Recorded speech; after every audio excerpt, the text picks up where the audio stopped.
All right, so let's quickly talk about Bad Sisters before before this gets totally untenable. So Bad Sisters is a show from Sharon Horgan and it's on Apple TV Plus. It's set in Ireland and it is set around five sisters called the Garvey sisters. And they are really really close. Their parents died in a car crash when they were younger, and so Mwah, love you too. So the oldest sister, Eva, has essentially raised all the rest of them. Okay, okay, can we go? Oh, she's going on herself. She just walked off herself. She's had enough. Her Okay. job here is.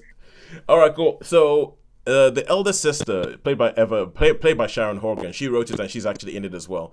Is called Eva, and she more or less raised the rest of her sisters herself. So she's the matriarch of the family. She lives in the family home, but you get to find out about all these different sisters. But the main push of it is that one of them, Grace, played by Anne Marie Duff, is married to the worst person in the world, and when I say the worst person in the world, I mean like this character. He's called J.P. John Paul Williams. He's played by Clash Bang, who is a Danish actor, and I feel like the character description for this, they literally wrote the worst person in the world. Every single scene this guy is in makes your skin crawl. Everything that he does makes you go, "Oh my god, why? How could somebody be like that?" I don't think I've ever seen a character on TV that has been written to deliberately be more hateful than this guy.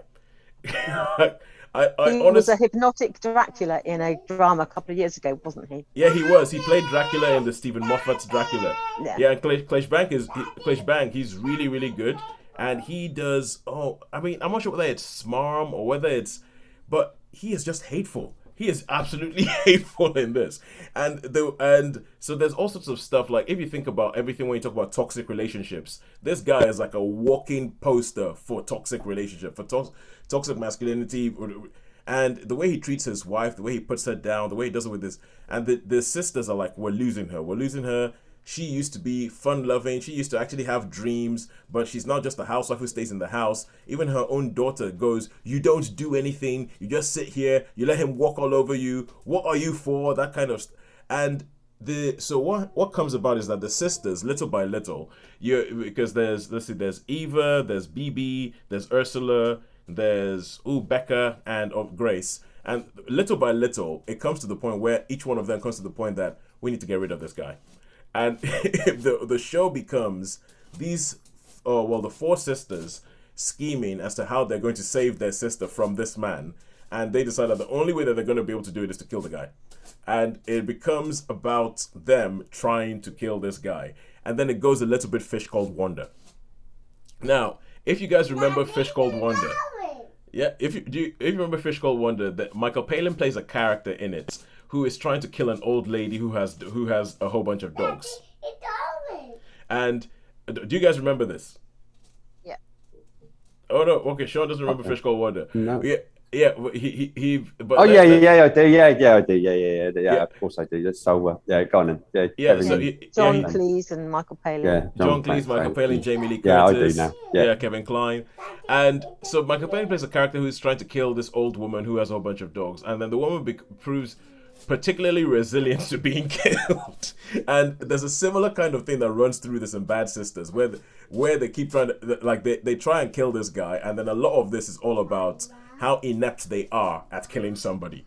So it's kind of one of these things that it's a drama, but there's actually quite a bit of comedy in it. There's bits where you're kind of like, are you supposed to laugh at that because it's kind of funny, but at the same time that's quite dark. And you it's no what I mean, it's no surprise because right at the beginning of the show, they show you the fact that the show starts off at a funeral. The show starts off at a funeral, then they have this sort of flashback thing, flash forward thing, where in the flashback you find out exactly what this guy JP has done to this family to make them hate him so much. Because it's not just the one he's married to; he seems to have it in for all of her sisters, and each one of them has a reason to hate him.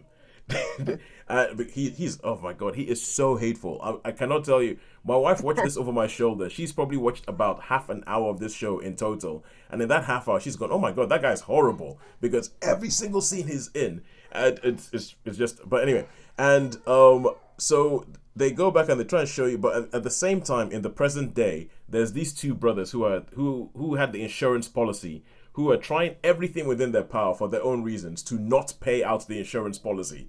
So they're trying to figure out everything, trying to say they're like, let's just find if there's any foul play, if there's any element of foul play in this, if there's any element of foul play in the way he died, so that we don't have to pay him out. And so it becomes this sort of cat and mouse thing between the brothers and the sisters. It becomes this whole sort of almost like a whodunit, where you're trying to figure out exactly what happened, and the sisters themselves are trying to figure out what happened because they don't really know. And it's just really, really well written. It's quite funny. It's got one of the most, because with everything I've just explained about this character JP, I would imagine that this is a character that would have been a caricature. It would have been a caricature, and you would have gone, oh, for goodness sake, that is too much, that is too far, come on, let up, it cannot be that, nobody can be this bad. But they managed to make him really, really believable. They managed to make him really believable, especially when they show some wrinkles to his character that don't excuse him, but somewhat show you more about who he is. Show you more about who he is and more about what's actually going on in his head, which is quite cool. But I thought it was brilliant. I thought it was a really, really good show. I think it's a little bit too long, because I feel like there's a couple of episodes where you're like, come on, just get to the end already. And I think they stay long enough that I eventually figured out what happened. I eventually figured out what happened. I was like, oh yeah, I see what happened here. I see, oh yeah, okay, oh Chekhov's gone, all right, and all that. And I figured out what happened. So by the time the final episode came around, I was like, yeah, that's what I thought happened.